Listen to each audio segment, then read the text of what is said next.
श्री कृष्ण चरितामृतम भाग 11। नंद के आनंद भयो।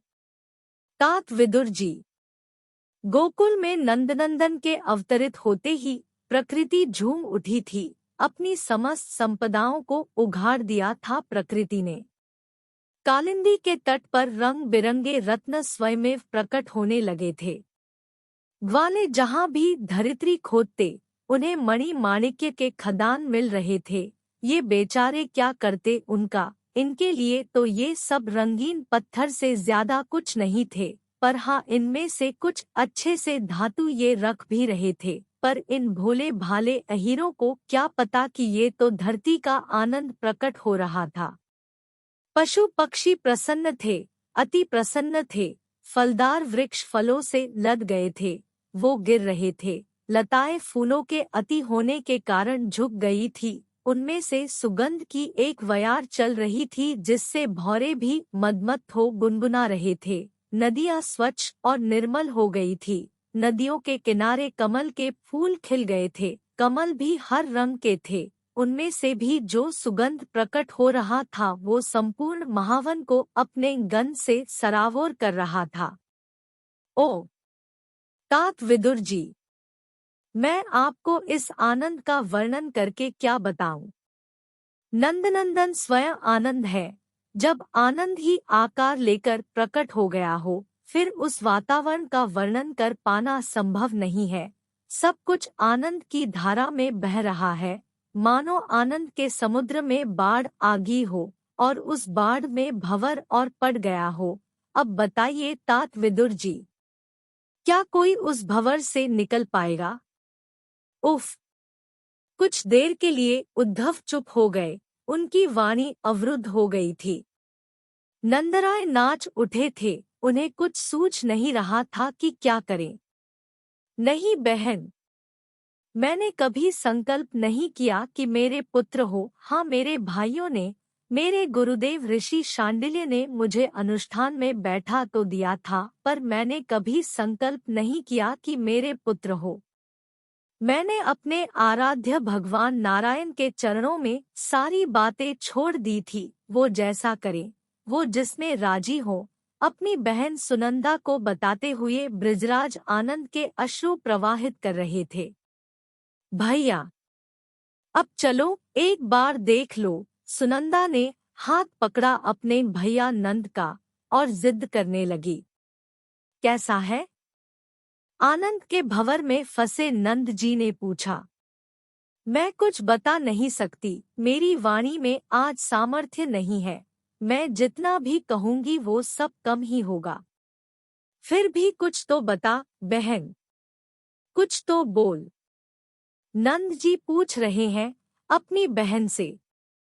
भैया, ऐसा है वो नवजात शिशु जैसे कोई नील कमल, पर ये कमल ऐसा प्रकट हुआ है जिसे आज तक किसी भौरे ने सूंघा नहीं है, जिसकी सुगंध को उड़ाकर ले जाने का सौभाग्य पवन को भी आज तक नहीं प्राप्त हुआ है। जल में भी वो सामर्थ्य नहीं जो ऐसे कमल को पैदा कर सके। जल के वक्षस्थल पर खेलने वाली तरंगे भी कमल को कंपित करने का गर्वम नहीं कर सकी हैं। ये कहते हुए सुनंदा हंसी और बोली, सच ये है कि इस नील कमल को आज तक किसी ने देखा ही नहीं था। ओ! नंद जी ने अपने गले का हार उतारकर अपनी बहन सुनंदा को दे दिया, पर बहन ने उस हार को लेकर अपने नेत्रों से लगाते हुए गौशाला में सेवा कर रहे किसी ग्वाले को दे दिया। ग्वाले ने अपनी पत्नी को दे दिया। पत्नी आनंदित हो अपनी सास को दे देती है। उस ग्वाले की माँ वापस प्रसन्नता से भरकर नंद जी को ही देते हुए कहती है, ब्रिजराज, बधाई हो। सुनंदा हाथ पकड़ती है अपने भाई नंद जी का और कहती है, अब चलिए देखिए अपने पुत्र को, जो अद्भुत है, दिव्यातिदिव्य है। चलिए। नंद जी और बहन सुनंदा नंद महल की ओर जाते हैं। यशोदा जी की गोद में वो नन्हा सा नीलमणि है, अभी भी बाह्य ज्ञान शून्य है। यशोदा जी, उनकी ऐसी स्थिति है जैसे योगियों की समाधि लग गई हो। ब्रिजरानी के वक्ष से दूध की धारा बह रही है। वो वात्सल्य सिंधु में डूब गई है, और ये सिंधु इतना गहरा है कि इसका था आज तक किसी ने पाया भी नहीं है। चंचल नयन है इस नवजात शिशु के, पर अपनी मैया को जब चेतना शून्य देखा तब ये बालक रोने लगा। बालक के रोने की आवाज सुनते ही ब्रिजरानी उठीन, रोहिणी भी उठीन, अन्य सब उठकर इधर उधर भागने लगी। दाई को कुछ समझ नहीं आ रहा, उसे लग रहा है मुझसे अपराध हुआ, मैं स्वयं सो गई। अब ऋषि शांडिल्य मुझसे पूछेंगे कि समय बताओ, बालक कितने बजे जन्मा था। हे भगवान, अब मैं क्या बताऊंगी। ब्रिजरानी उठीं, उन्होंने देखा नीलमणि सा बालक। सुंदरता तो इतनी कि कोई उपमा ही नहीं है, पर यशोदा जी चौंक गई, डर से कांपने लगी, आकाश की ओर देखने लगी, कोई चुड़ैल तो नहीं। क्योंकि ब्रिजरानी को नवजात शिशु के अंग में अपना प्रतिबिंब दिखाई देने लगा था। बस मैया डर गई, कहीं कोई चुड़ैल मेरे लाला के शरीर में तो नहीं आ गई। हे नृसिंह देव, हे नृसिंह भगवान, रक्षा करो, मेरे बालक की रक्षा करो। आंखें बंद करके प्रार्थना कर रही हैं।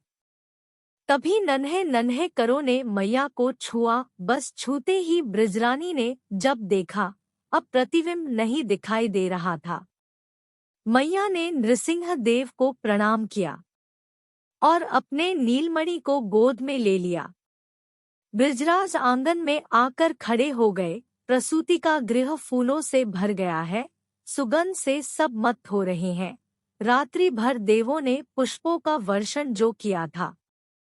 नंद जी खड़े हैं आंगन में, आनंदाश्रु बहते जा रहे हैं। बृजमती के क्या कहें, इस अपूर्व आनंद के क्षण में क्या बोले।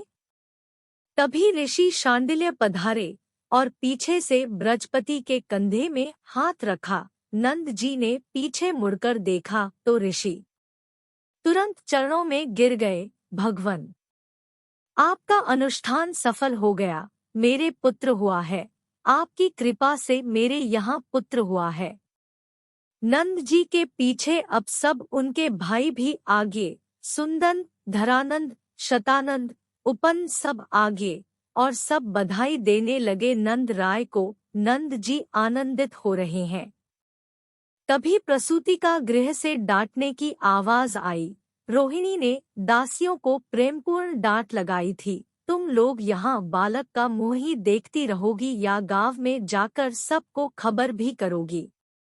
सब भागी, कोई सहनाई बजाने वाले के पास गई और उसको तुरंत चलने की बात कहने लगी। कोई बधाई हो चिल्लाती हुई घूम रही है।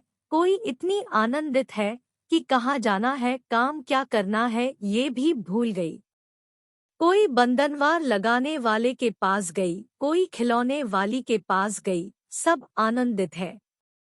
इधर गुरु महाराज, मैं 20 लाख गौ दान करूंगा, ऋषि शांडिल्य से ब्रिजराज ने कहा। इसका कोई उत्तर नहीं दिया ऋषि ने।